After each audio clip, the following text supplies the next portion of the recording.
Hi friends, welcome to Learn English with Nandini. இன்னைக்கு நம்ம சேனல்ல பார்க்க போற வீடியோ ரொம்பவே ஒரு இன்ட்ரெஸ்டிங்கான வீடியோ. 30 days spoken English சீரிஸோட டே 4 வீடியோ தான் பார்க்க போறோம். 1, 2, 3 இந்த 3 வீடியோலையுமே நம்ம இங்கிலீஷோட பேசிக் லெசன் பத்தி பார்த்தோம். இந்த டே 4 வீடியோ வந்து ஒரு பிராக்டிக்கல் லெசன் தான் பார்க்க போறோம். இதுக்கு முன்னாடி உள்ள வீடியோஸ் எல்லாம் நீங்க பார்க்கணும் அப்படின்னு நினைச்சீங்கன்னா இந்த வீடியோ முடியும் போது என் ஸ்கிரீன்ல 30 days spoken English series அப்படின்னு ஒரு பிளேலிஸ்ட் இருக்கும். அதுல கிளிக் பண்ணி பாருங்க, எல்லா வீடியோஸும் இருக்கும். இன்னைக்கு நம்ம பார்க்க போறது ஒரு 25 டெய்லி யூஸ் சென்டென்சஸ் தான் பார்க்க போறோம். இது நம்ம தினந்தோறும் பயன்படுத்தக்கூடிய தமிழ் வாக்கியங்கள் ஒரு 25 எழுதியிருக்கேன். அதுக்கு என்ன இங்கிலீஷ் சென்டென்சஸ் அப்படின்னு நம்ம பார்க்க போறோம். இந்த மாதிரி நம்ம கத்துக்கிட்டோம்னா நீங்க பிகினரா இருந்தா கூட உங்களால எல்லா இடத்துலயுமே வந்து இங்கிலீஷ் வந்து பேச முடியும். இதுக்கு உங்களுக்கு எந்த விதமான கிராமரும் தெரிஞ்சிருக்க வேண்டிய அவசியம் கிடையாது. நான் இப்ப இதோட தமிழ் அர்த்தத்தை சொல்லிதான் இங்கிலீஷ்ல சொல்ல போறேன். ஸோ அதை நீங்க நல்லா கவனிச்சீங்க அப்படின்னாலே இதை நீங்க மனப்பாடமே பண்ண தேவையில்லை. இதை நீங்க தெரிஞ்சுக்கிட்டாலே ஒரு இடத்துல இங்கிலீஷ் பேசணும் அப்படின்னா அந்த இடத்துல எதை பேசலாம் அப்படின்னு உங்களுக்கு ஆட்டோமேட்டிக்கா தெரிஞ்சிடும். ஸோ இப்போ நம்ம வீடியோக்குள்ள போகலாம். வீடியோக்கு போறதுக்கு முன்னாடி நீங்க இப்பதான் நம்ம சேனலை ஃபர்ஸ்ட் டைம் பாக்குறீங்க அப்படின்னா சப்ஸ்கிரைப் பண்ணிக்கோங்க. இது வரைக்கும் நீங்க சப்ஸ்கிரைப் பண்ணலனாலும் பரவாயில்ல, ப்ளீஸ் சப்ஸ்கிரைப் பண்ணிக்கோங்க. ஏன்னா இந்த 30 டேஸ்ல வந்து நிறைய வீடியோஸ் வந்து வரப்போகுது. ஓகே ஃப்ரெண்ட்ஸ், இப்போ நம்ம வீடியோக்குள்ள போகலாம். ஃபர்ஸ்ட் பார்க்க போற சென்டென்ஸ். அதுக்கு முன்னாடி வீடியோவை ஸ்கிப் பண்ணாம பாருங்க, ஏன்னா நான் ஒவ்வொன்றுக்குமே அர்த்தம் சொல்ல போறேன். ஸோ நீங்க வீடியோவை ஸ்கிப் பண்ணாம பாருங்க. இப்போ ஃபர்ஸ்ட் ஒன், இப்பதான். இப்போ நம்ம சொல்றோம்ல, இப்பதான் இது வந்து நடந்துச்சு, இப்பதான் வந்து ட்ரெயின் வந்துச்சு, அந்த மாதிரி நம்ம சொல்றோம். அதாவது இப்ப நடந்த ஒரு விஷயத்தை பத்தி நம்ம சொல்லும் போது இப்பதான் அப்படின்னு சொல்லுவோம். அதை எப்படி இங்கிலீஷ்ல சொல்லலாம்? Just now. எப்படி சொல்லலாம்? Just now.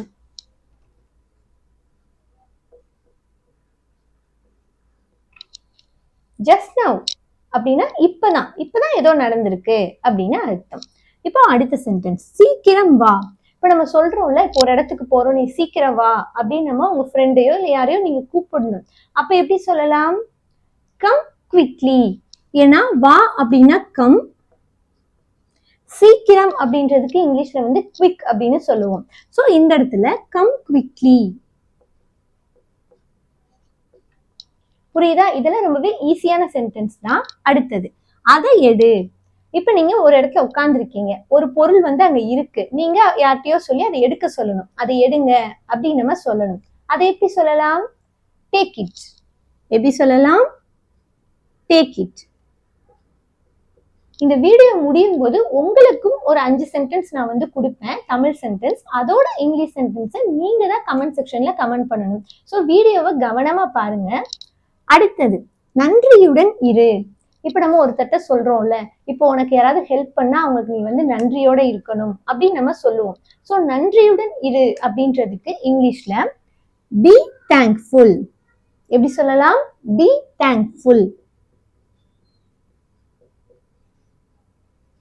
அப்படின்னா நன்றியுடன் இரு அப்படின்னு அர்த்தம். இப்போ அடுத்த சென்டென்ஸ், நானும் தான்.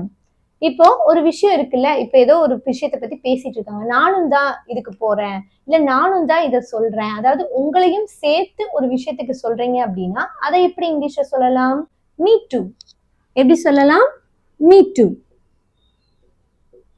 நெக்ஸ்ட் சென்டென்ஸ், இதை சரி செய்யவும். இப்போ ஒரு பொருள் வந்து ஏதோ டேமேஜ் ஆயிடுச்சு, இல்ல ஏதோ ப்ராப்ளமா இருக்கு அப்படின்னா நம்ம என்ன சொல்லுவோம்? இதை வந்து சரி பண்ணி கொடுங்க அப்படின்னு நம்ம சொல்லுவோம் இல்லையா? அதுவா இருக்கட்டும், இல்ல ஏதோ ஒரு ப்ராப்ளம் இருக்குது, அதை வந்து சரி பண்ணணும், அந்த மாதிரி எல்லாம் இருக்கும்போது நம்ம எப்படி அதை இங்கிலீஷ்ல சொல்லலாம்னா ஃபிக்ஸ் திஸ். எப்படி சொல்லலாம்? Fix this. அப்படின்னா இதை சரி பண்ணுங்க அப்படின்னு அர்த்தம். இப்போ அடுத்த சென்டென்ஸ் பார்க்கலாம்.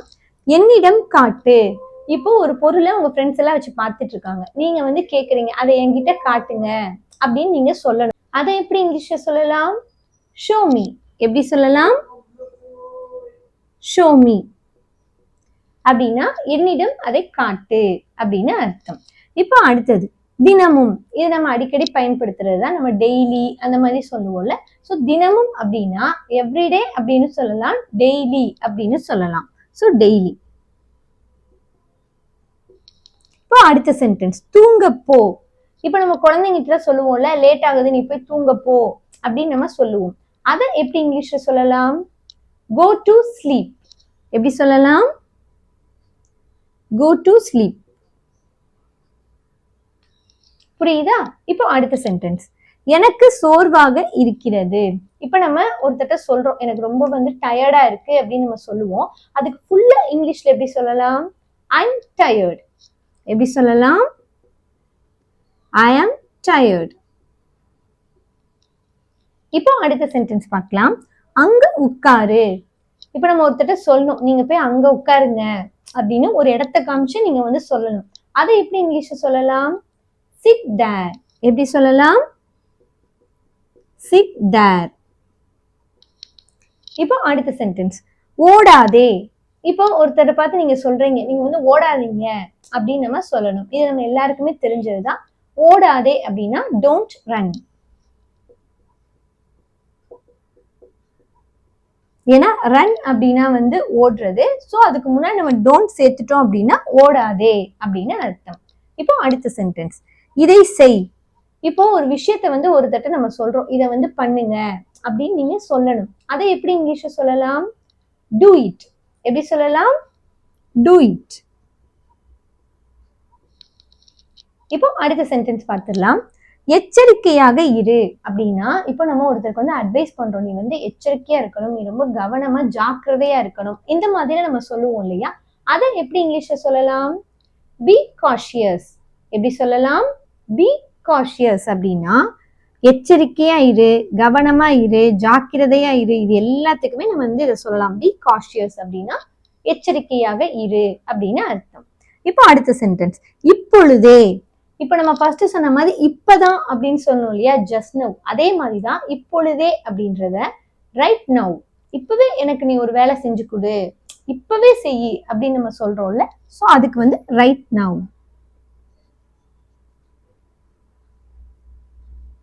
இந்த சென்டென்ஸ் எல்லாம் ரொம்பவே சின்ன சின்ன சென்டென்ஸ் தான். ஸோ நீங்க இதோட உண்மையான அர்த்தத்தை புரிஞ்சு ஞாபகம் வச்சுக்கிட்டீங்கன்னா உங்களால ஈஸியா வந்து இன்னொருத்தர்கிட்ட இங்கிலீஷ்ல பேச முடியும். இந்த மாதிரி நம்ம பிராக்டிஸ் பண்ணும்போது மட்டும்தான் நம்மளால சீக்கிரமாவே சரளமா இங்கிலீஷ் பேச. அடுத்த சென்டென்ஸ் பார்த்துடலாம். நான் ஒண்ணுமே சொல்லல. இப்ப நம்ம சில நேரங்கள்ல சொல்லுவோம்ல நம்ம கிட்ட யாராவது கேட்கறாங்க நீ என்ன சொன்ன அப்படின்னு கேட்கறாங்க. அப்ப நம்ம சொல்றோம் நான் ஒண்ணுமே சொல்லல அப்படின்னு நம்ம சொல்லணும். அதை எப்படி இங்கிலீஷ்ல சொல்லலாம்? I said nothing. எப்படி சொல்லலாம்?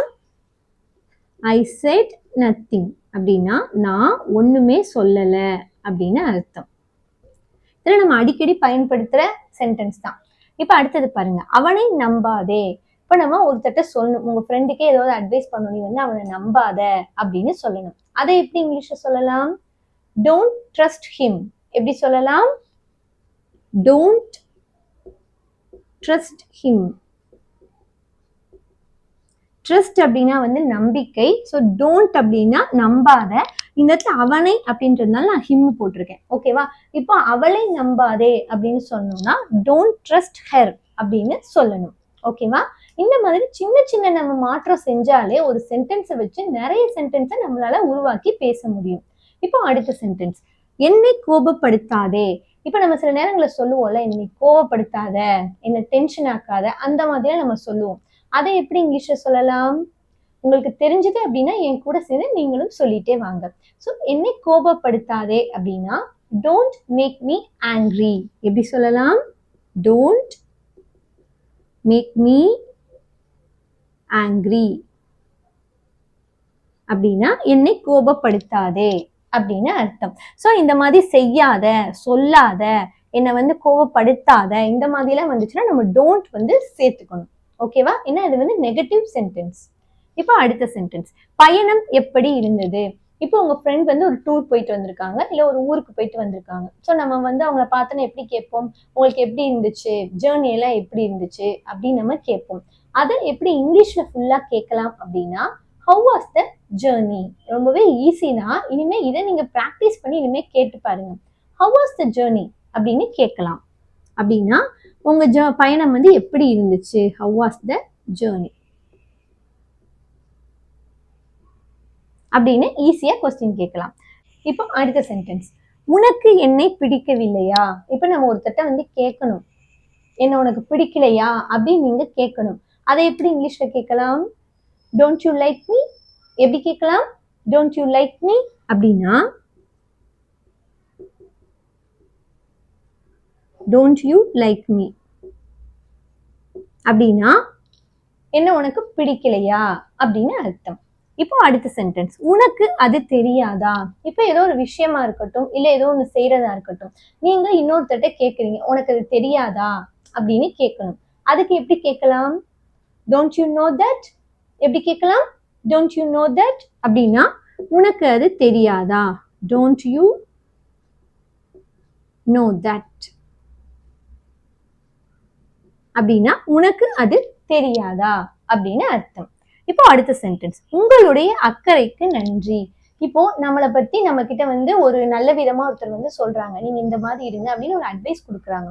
ஸோ நம்ம வந்து சொல்றோம், உங்களோட அக்கறைக்கு வந்து ரொம்பவே நன்றி அப்படின்னு நம்ம சொல்லணும். அதை எப்படி இங்கிலீஷ்ல சொல்லலாம்? இதெல்லாம் ரொம்பவே முக்கியமான சென்டென்ஸ், ஸோ நல்லா தெரிஞ்சு வச்சுக்கோங்க. Thank you for your concern. எப்படி சொல்லணும்? தேங்க்யூ ஃபார் யுவர் கன்சர்ன் அப்படின்னா உங்களுடைய அக்கறைக்கு நன்றி. Thank you for your concern. கன்சர்ன்னா அக்கறை, சி போட்டுக்கோங்க, CRN. இந்த மாதிரி சென்டென்ஸ் எல்லாம் நீங்க அப்படியே தெரிஞ்சு வச்சுக்கோங்க. ஒரு 2-3 தடவை சொல்லிட்டே இருந்தீங்கன்னா உங்களுக்கு அந்த ஃப்ளோ வந்து வந்துடும். ஸோ நீங்க தமிழ்ல வந்து ரொம்பவே தேங்க்ஸ், நீங்க இப்படி சொல்றதுக்கு நன்றி அப்படி சொல்றதுக்கு பதிலாக தேங்க்யூ ஃபார் யுவர் கன்சர்ன் அப்படின்னு ஈஸியா நீங்க வந்து சொல்லி ப்ராக்டிஸ் பண்ணுங்க. இப்போ அடுத்த சென்டென்ஸ், கவலைப்பட ஏதுமில்லை. இப்போ நீங்க ஒருத்தருக்கு வந்து தைரியம் சொல்றீங்க, நீ வந்து கவலைப்படுறதுக்கு இதுல ஒன்றும் இல்லை அப்படின்னு சொல்லணும். அதுக்கு எப்படி சொல்லலாம்? Nothing to worry. Nothing to worry. இது நம்ம அடிக்கடி நம்ம வந்து சொல்லுவோம், நத்திங் டு வரி. ஒரினா வந்து கவலை, ஸோ கவலைப்பட ஏதும் இல்லை அப்படின்னா நத்திங் டு வரி அப்படின்னு சொல்லலாம். அடுத்த சென்டென்ஸ், நான் ஒத்துக்கொள்ள மாட்டேன். இப்போ நீங்க ஏதோ ஒரு விஷயத்துக்கு வந்து ஒத்துக்கல, அதை வந்து சொல்லணும். இதுக்கு நான் வந்து எப்பவுமே ஒத்துக்க மாட்டேன், நான் இதுக்கு ஒத்துக்கல அப்படின்னு சொல்லணும். அதை எப்படி சொல்லலாம்? ஐ won't accept. எப்படி சொல்லலாம்? ஐ won't accept அப்படின்னா நான் இதை வந்து ஒத்துக்க மாட்டேன். இதெல்லாம் நம்ம எப்படி சொல்லுவோம்னா, நான் இதை அக்செப்ட் பண்ண மாட்டேன் அப்படின்னு சொல்லுவோம். மோஸ்ட்லி இப்போ நிறைய இங்கிலீஷ் வேர்ட்ஸை வந்து நம்ம சேர்த்து தான் நம்ம தமிழ்லே பேசுறோம். நம்ம வந்து யாருமே வந்து சுத்தமான தூய தமிழ்ல பேசுறது கிடையாது. இந்த நிறைய வேர்ட்ஸை வந்து நம்ம பேசுறப்பவே பயன்படுத்துறோம். ஆனா என்ன பிரச்சனைனா, நம்ம வந்து ஃபுல்லா வந்து நம்ம இங்கிலீஷ்ல சொல்றது கிடையாது. நம்ம பேசும்போதே தமிழ்ல இந்த வேர்ட்ஸை வந்து நம்ம பயன்படுத்துறோம். ஆனா அதை எப்படி ஒரு சென்டென்ஸா உருவாக்கி அந்த நேரத்துல இப்போ உங்ககிட்ட கொஸ்டின் கேட்டோம்னா எப்படி நீங்க பேசுறீங்க அப்படின்றதுலதான் வந்து இருக்கு. ஸோ இந்த மாதிரி சென்டென்ஸை நீங்க அப்படியே தெரிஞ்சுக்கிட்டீங்கன்னா இதை அந்த இடத்துல நீங்க அப்படியே சொல்லும் போது உங்களுக்கே வந்து ஒரு கான்ஃபிடென்ட் வரும். ஸோ அதுக்காக தான் நம்ம நிறைய டெய்லி யூஸ் சென்டென்சஸ் தெரிஞ்சுக்கணும். இதுதான் வந்து இங்கிலீஷ் வந்து சீக்கிரம் பேசணும்னா என்கிட்ட கேட்டீங்கன்னா ஒரு சீக்ரெட் டிப்ஸ் வந்து இதுதான். நம்ம நிறைய டெய்லி யூஸ் சென்டென்சஸ் வந்து கத்துக்கணும். கொஞ்சமா நம்ம பேசிக்கும் தெரிஞ்சிருக்கணும். பேசிக் கொஞ்சம் தெரிஞ்சுக்கிட்டு இந்த மாதிரி நிறைய ப்ராக்டிக்கல் லெசன்ஸ் நீங்க கத்துக்கும் போது உங்களால ஈஸியாவே சீக்கிரமா இங்கிலீஷ் பேச முடியும். அதை தான் நம்ம இந்த 30 days ஸ்போக்கன் இங்கிலீஷ் சீரீஸ்ல வந்து அச்சீவ் பண்ண போறோம். ஸோ நீங்க இது வரைக்கும் சப்ஸ்கிரைப் பண்ணல அப்படின்னா ப்ளீஸ் சப்ஸ்கிரைப் பண்ணி வச்சுக்கோங்க. இப்போ அடுத்த சென்டென்ஸ், அவனை பிடி. இப்போ ஒருத்தர் வந்து ஓடிட்டு இருக்காரு, நம்ம சொல்றோம் அவனை பிடிங்க அப்படின்னு நம்ம சொல்றோம். அதை எப்படி இங்கிலீஷ்ல சொல்லலாம்? Catch him. ரொம்பவே ஈஸி தான், கேட்ச் ஹிம். இப்போ இதேதான், அவனைக்கு பதிலாக அவளை அப்படின்னு கேட்ச் ஹர், அவ்வளவுதான். இப்போ ஆணை குறிக்கிறப்ப ஹிம், பெண்ணை குறிக்கிறப்ப ஹர், அவ்வளவுதான். ஓகேவா? இப்போ நம்ம 25 டெய்லி யூஸ் சென்டென்சஸ் வந்து பார்த்துட்டோம். இப்போ உங்களுக்கான ஒரு 5 சென்டென்ஸை நம்ம பார்க்க போறோம். இப்போ உங்களுக்கான 5 சென்டென்ஸ் பார்த்துடலாம். இதுதான் உங்களுக்கான 5 தமிழ் சென்டென்ஸ். வழக்கம் போல, நல்லா தூங்கு, சிரிக்காதே, எழுந்திரு, எனக்கு தெரியும். இப்போ இதோட இங்கிலீஷ் சென்டென்ஸை நீங்க தான் கண்டுபிடிச்சு கமெண்ட் செக்ஷன்ல கமெண்ட் பண்ண போறீங்க. ஸோ வீடியோ பார்க்குற எல்லாருமே கமெண்ட் பண்ண ட்ரை பண்ணுங்க. அந்த மாதிரி கமெண்ட் பண்ணும்போது தான் உங்களுக்கு இன்னும் நிறைய டெய்லி யூஸ் சென்டென்சஸ் தெரிஞ்சுக்கணும் அப்படின்னு ஒரு ஆர்வம் வரும். ஓகே ஃப்ரெண்ட்ஸ், இன்னைக்கு வீடியோ அவ்வளோதான். இன்னைக்கு நம்ம ரொம்பவே யூஸ்ஃபுல்லான 25 டெய்லி யூஸ் சென்டென்சஸை பார்த்தோம். இதே மாதிரி இந்த டெய்லி யூஸ் சென்டென்சஸை பார்க்கறதோட நிறுத்திடாம உங்க டே டு டே லைஃப்ல நீங்க பேசி ப்ராக்டிஸ் பண்ணுங்க. இதே மாதிரி இன்னும் நிறைய யூஸ்ஃபுல்லான வீடியோஸ் எல்லாமே நம்ம சேனல்ல தொடர்ந்து வரப்போகுது. இந்த 30 days ஸ்போக்கன் இங்கிலீஷ் சீரீஸை நீங்க கம்ப்ளீட்டா பார்க்கணும் அப்படின்னு நினைச்சீங்கன்னா நம்ம சேனலை சப்ஸ்கிரைப் பண்ணி வச்சுக்கோங்க. பக்கத்துல இருக்க பெல் ஐக்கானை கிளிக் பண்ணி ஆல் அப்படின்னு கொடுத்துருங்க. இந்த வீடியோ உங்களுக்கு பிடிச்சிருந்து அப்படின்னா லைக் பண்ணிக்கோங்க. உங்க ஃப்ரெண்ட்ஸும் இந்த மாதிரி இங்கிலீஷ் கத்துக்கிறாங்க அப்படின்னா அவங்களுக்கும் ஷேர் பண்ணிடுங்க. தேங்க்ஸ் ஃபார் வாட்சிங் மை வீடியோ.